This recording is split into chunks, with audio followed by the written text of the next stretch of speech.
Hello everyone, welcome to my channel the combo commerce. मेरा नाम सौम्या है और सबसे पहले आप सभी लोगों का बहुत बहुत थैंक यू इस चैनल के साथ जुड़ने के लिए और मुझे सपोर्ट करने के लिए।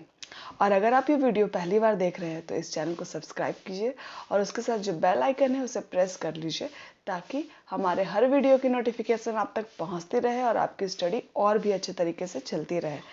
तो चलिए, आज मैं आपको कुछ बताना चाहती हूँ कि प्रीवियस मैंने जितने भी वीडियो लाए हैं थोड़े से लॉन्ग हो गए क्योंकि हम इकोनॉमिक्स पढ़ रहे हैं।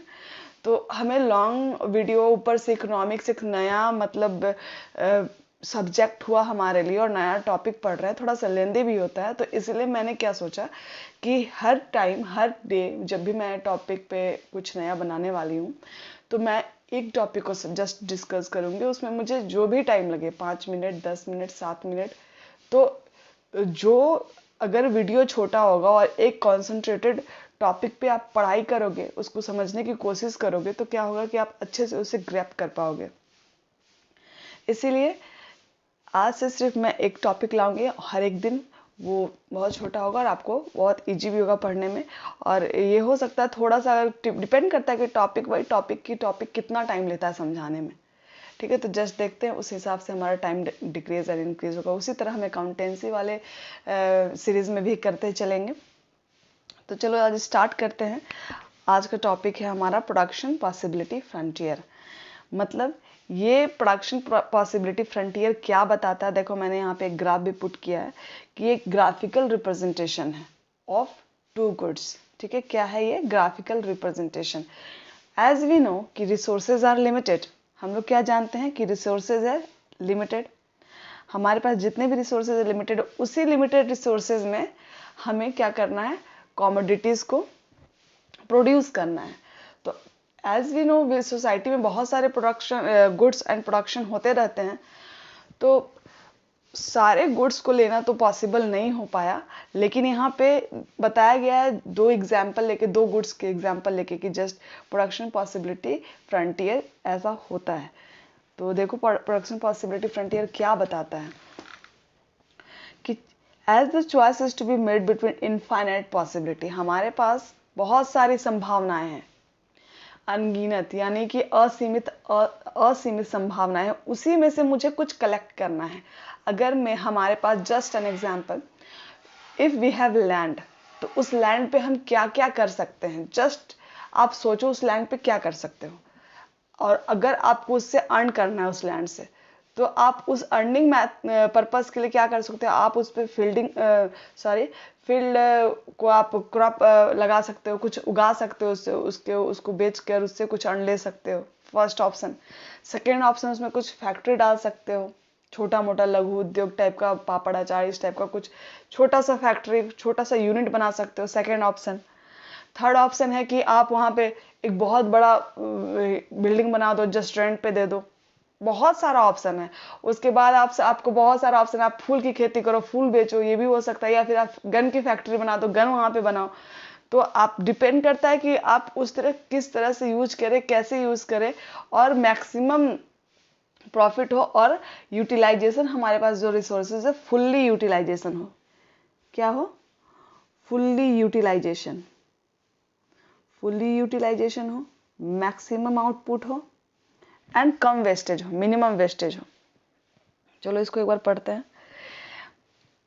PPF, प्रोडक्शन पॉसिबिलिटी फ्रंटियर को मैंने शॉर्ट में लिखा PPF, refers to graphical representation of possible combination of two goods, just two goods that can be produce with given resources and technology.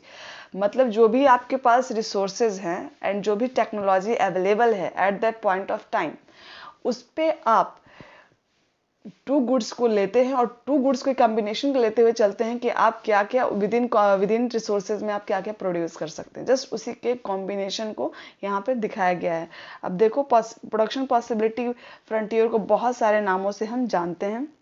Many name है इसके, ये कर्व है, क्योंकि आपको ये कर्व इस तरह से दिखाया जाता है। मैंने आपको फ्रंट में ही, फर्स्ट स्लाइड में ही इसका हमने एक ग्राफ आपको दिखा दिया है। तो ये प्रोडक्शन पॉसिबिलिटी कर्व बन गया। ठीक है, फिर प्रोडक्शन पॉसिबिलिटी बाउंड्री भी होता है इसका एक लिमिटेशन, तो ये बाउंड्री भी होता है।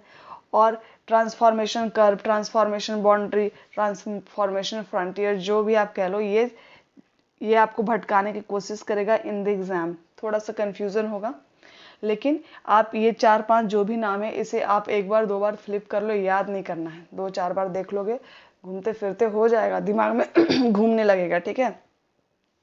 तो ये कुछ भी नहीं है, एकदम याद वाद करने, रट्टा मारने की जरूरत नहीं, बस धीरे धीरे आराम से समझते जाओ। एजम्पशन क्या करता है, अगर हम कोई भी कॉम्बिनेशन को लेकर चल रहे हैं, जब देखते हैं कि हमें क्या क्या कॉम्बिनेशन है उसमें, तो क्या करना पड़ेगा, हमें एजम्पशन उसमें लेना पड़ेगा, क्योंकि सोसाइटी में क्या है कि बहुत सारी गुड्स को हम प्रोड्यूस कर सकते हैं, लेकिन यहाँ पे हम 2 कॉम्बिनेशन 2 गुड्स को लेके चले हैं, है ना, वहाँ पे हमें एजम्पशन भी करना पड़ेगा, क्योंकि ये हमारा एजम्पशन पे काम हम लोग कर रहे हैं।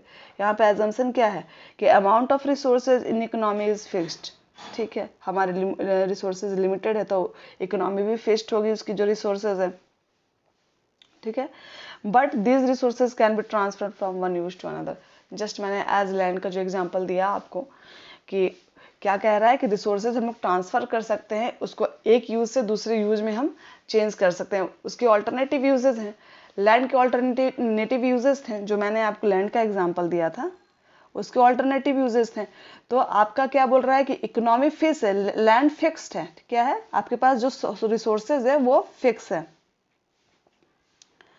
रिसोर्सेज फिक्स है, और क्या है कि उसमें आप उस रिसोर्सेज के मैक्सिमम मतलब ऑल्टरनेटिव यूजेस कर सकते हैं।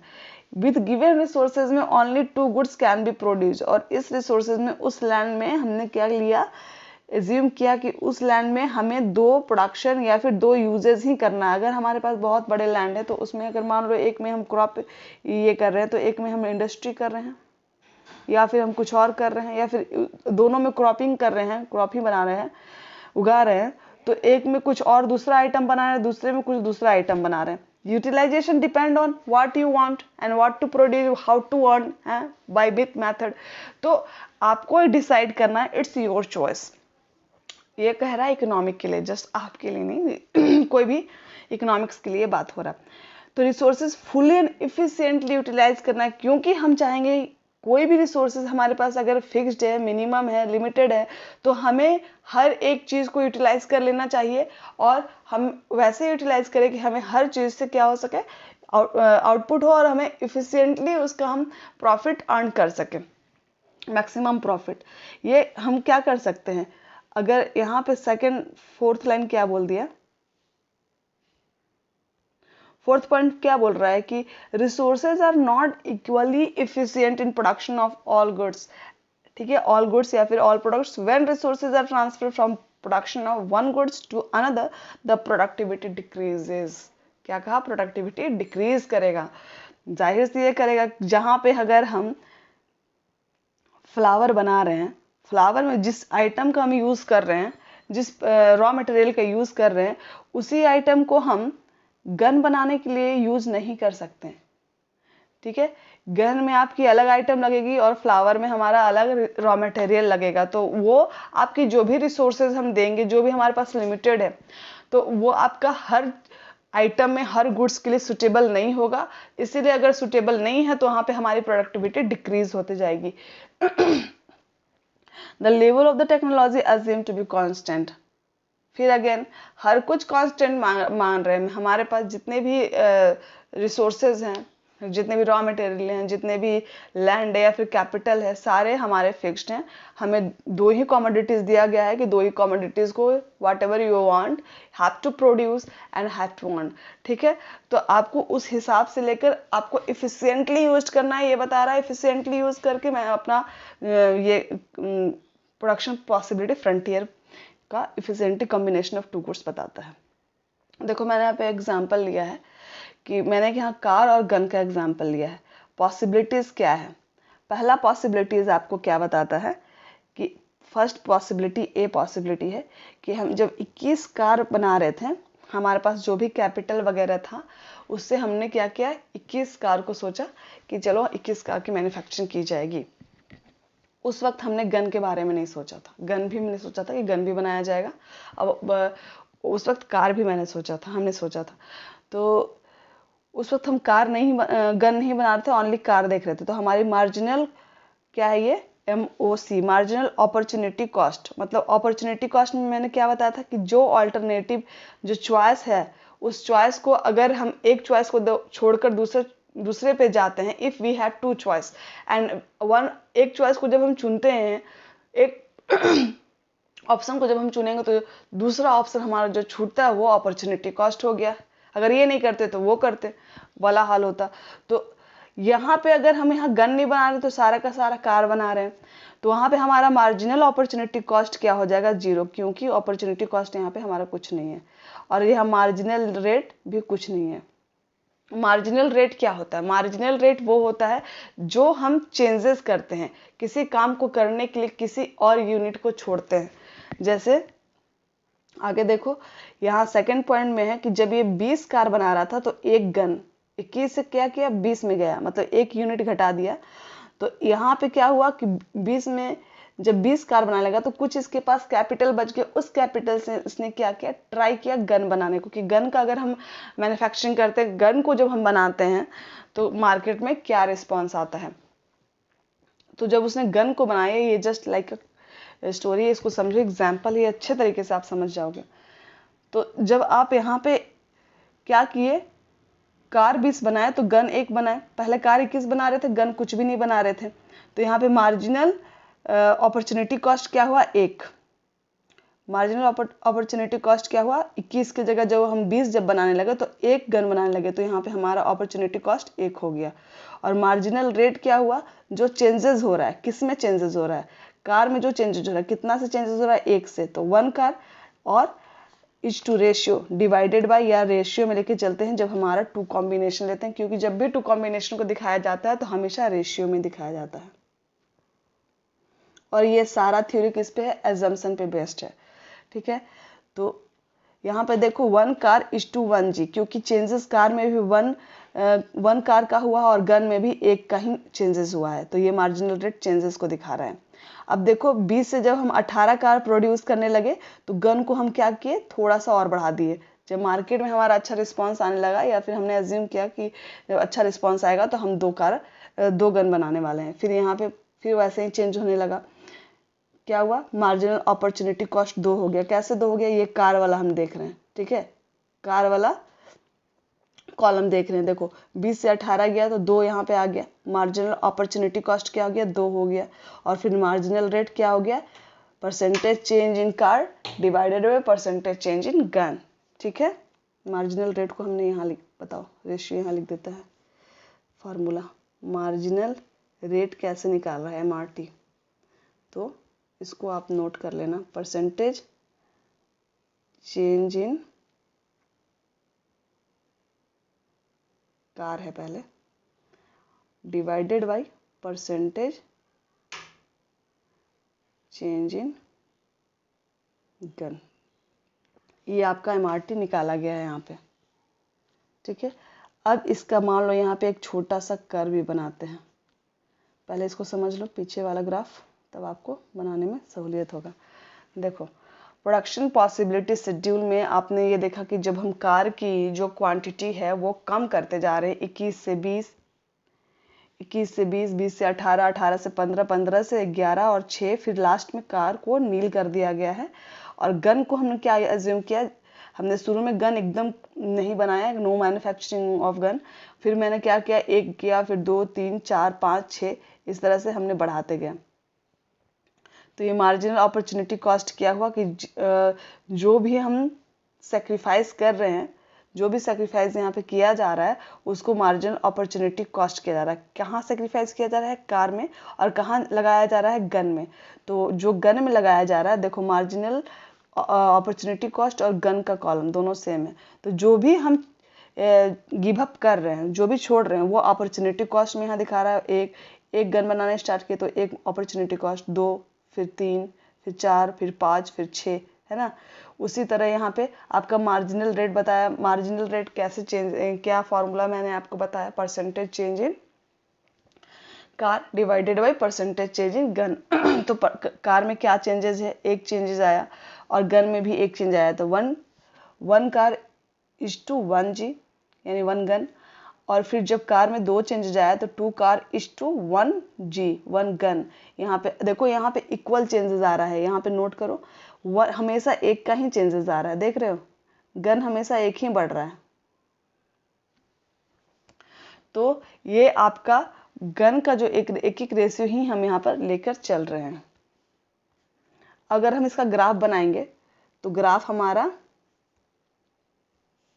क्या था, ग्राफ अगर मान लो यहाँ हम कार लेते हैं और यहाँ गन लेते हैं, थोड़ा स्पेस कम है, वेट,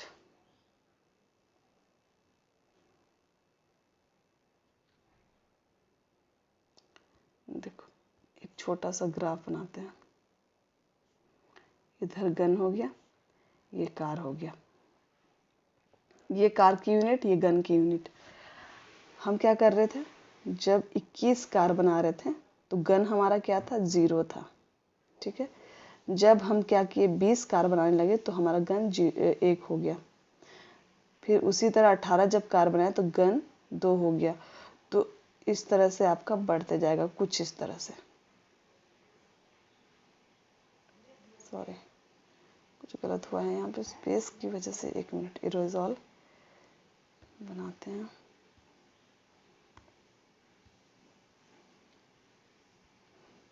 जब कार 21 था, गन 0 था। जब कार 20 हुआ, गन 1 हुआ। उसी तरह ये यहाँ जाएगा, ये जैसे जैसे घटेगा वैसे वैसे बढ़ते जाएगा। तो इसके पॉइंट कुछ इस तरह से बनते जाएंगे, मान लो ऐसे ऐसे। अभी ये ग्राफ बनाया जा रहा है, ठीक है। देखो यहाँ पे जैसे घट रहा है ये बढ़ जा रहा है, जैसे जैसे घट रहा है वैसे वैसे बढ़ते जा रहा है। वो गलत हो गया, देखो एक बार फिर से थोड़ा सा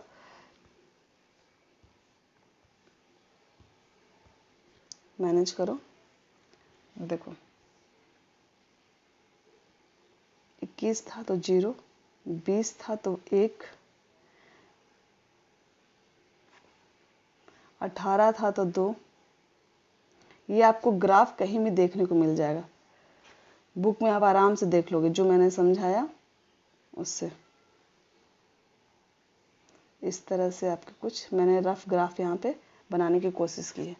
तो हमारा ग्राफ कैसे भागेगा, ऐसे, जब हम इसको देखेंगे तो देखो ऐसे भाग रहा है। तो ये हमारा क्या होगा ग्राफ, प्रोडक्शन पॉसिबिलिटी कर्व। इसको क्या बोलेंगे, प्रोडक्शन पॉसिबिलिटी कर्व या ट्रांसफॉर्मेशन कर्व या फिर ट्रांसफॉर्मेशन बाउंड्री। ग्राफिकल रिप्रेजेंटेशन हो रहा है यहाँ पे, ठीक है। तो यही आपका आज प्रोडक्शन पॉसिबिलिटी कर्व का या फिर फ्रंटियर जो भी था उसका आज एक्सप्लेनेशन मैंने किया है। होप आपको एक्सप्लेनेशन समझ में आया होगा। अगर समझ में आया तो वीडियो को लाइक कीजिए, दोस्तों के साथ शेयर कीजिए, उन्हें भी समझ में आए उन्हें भी शेयर करें। और चलिए मिलते हैं कुछ नए टॉपिक के साथ नेक्स्ट क्लास में। So thank you so much.